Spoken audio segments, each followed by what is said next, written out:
The concern is, how do we proceed?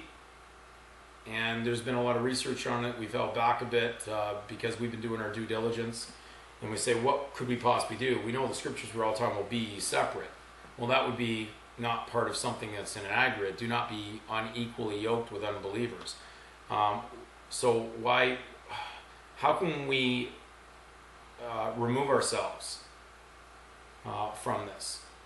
Well, if you are engaged with something that belongs to another, you can't hold on to what it is and without there being a concern on that, because you can't take what doesn't belong to you. That would be just like someone basically stealing something and then being on the lam or running. So they would still be guilty. So how do we basically end this with logic? Well, if I have something that doesn't belong to me, all I can do is hand it back. What does belong to me, I can hold and identify it as what has been given to me or bestowed upon me. And the bestowed property that you have is your proper name. That's the property. And that's the property belonging to Christ. And that is the true church property.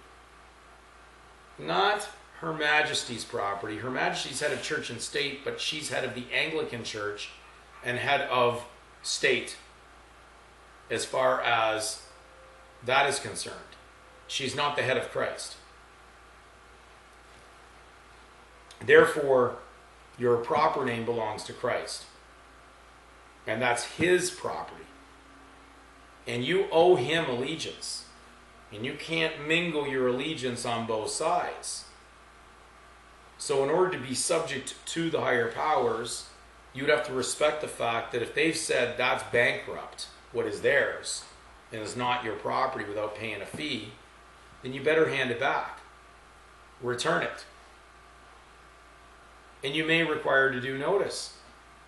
I can't tell you to do this. This is something you're going to have to do individually. But if I was in everybody's shoes right now, the best I could think of this would be to send them notice that I would abandon the property that does not belong to me. Interestingly, it's an imagination or a fictitious property anyways, so we want to abandon the lie and stay with the truth. So we'd abandon that property, that surname, and then remove our consent of our Christian name, removing it from it. So it'd be like taking away your spirit from their body. But you will not be in there anymore. You cannot be a participant in there, touching what is the public interest. And then not pay. You cannot extinguish your inalienable position without it being touching the other. It is extinguished immediately when you join it with the other. The two are no longer the same anymore. One is over and above when it is used. So when you consent to join that in there and say I'm a participant in with the aggregate of the commoners in society, and commoners were considered prostitutes, hirelings, so don't worry that the House of Commons is really the House of Prostitutes, and therefore that's the common share. And the whole idea in Scripture at the end was come out of her. Her is also a root of hireling, by chance. And this harlot that's always spoken of in Revelation, well, if the whole thing is about everybody being part of the prostitute in the aggregate, and it's all run by an unholy empire, which I certainly do believe is very, very much connected with the Vatican, which has nothing to do with Christ. Which came first, Christ or the Roman Catholic Church? And what broke off of the Roman Catholic Church per se? The Protestant movement. They didn't break off, they just protested. They just adjusted what they didn't like about it and then went their way. But it's all part of the same thing. And they all register under the same program, and they're all part of the same sin and social security program worldwide run by the United Nations, of which are like a beast that she sits on top of, claiming that it's like a church. It's holy. Well, we know it's not. And it says that it's going to come down. And the beast is going to turn on this supposed symbolization of church and state because of its unholy alliance mixed in with politics, and it's all over there. Been involved in millions of lives being sent needlessly into wars, killing one another in the name of Christ. How blasphemous is that? He turned the other cheek, and they're out there saying, go kick the other cheek. And so they are not going to escape the retribution. So Protestants, Catholics, that whole unholy empire that also involves other false religion that's out there, are all going to come down. Their judgment's coming. And if anybody's found to be involved in that aggregate, what's the best way to mark them? With a beast name. Well, you track all the beasts with a good beast name. A good animal name that puts them as part of a human resource. And that's why coats of arms all have beasts in them. And I know that would be a blemish of a fiction mixed in with truth, with your real name. So that can't be too hard to understand. We hope that people just kind of balance out some simple information, a fact that's in there. This is not interpretation, this is reality. Something real is coming. And God's not going to wait on our rationalization to say, well, it doesn't seem convenient with what I do, because it's not going to go over well with the people I associate with.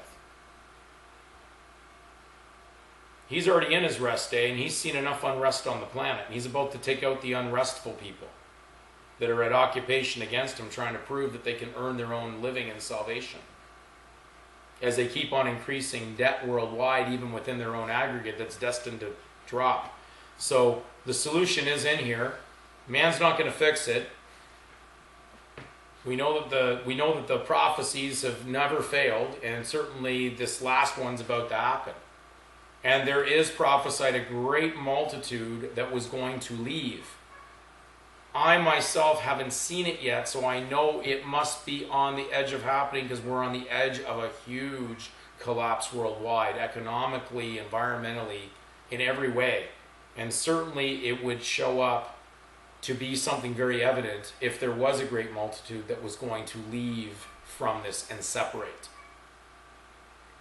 So coming out is more than just theoretically stating it or attaching oneself to religion, saying, oh, that religion, we're separate from the world, where they're not. Not when 99.9% of them issue tax receipts that say they're in the secular world, participating with it to support their actual church.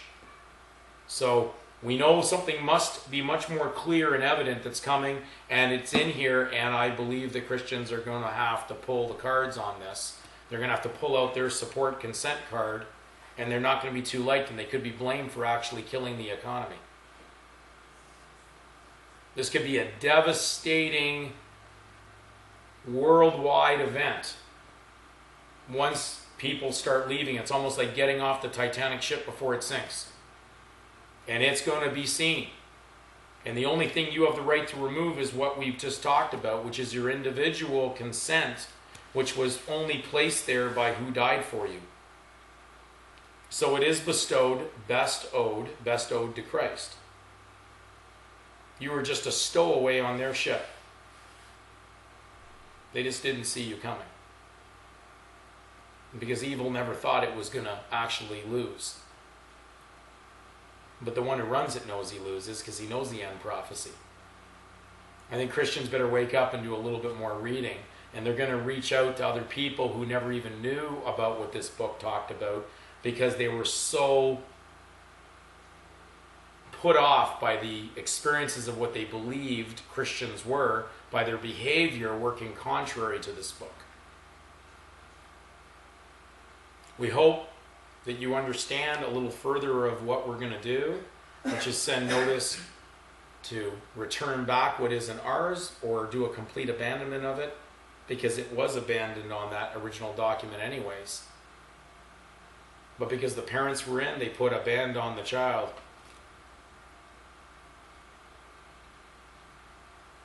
That's the state child, not God's child.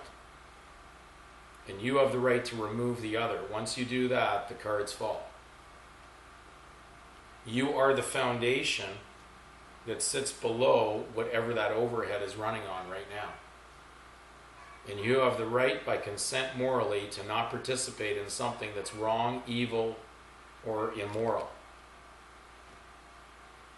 And that is something that no court has jurisdiction over, which is moral conscience for you not to do something or to participate in something or to make a decision to participate or not to participate in something that you believe to be morally wrong.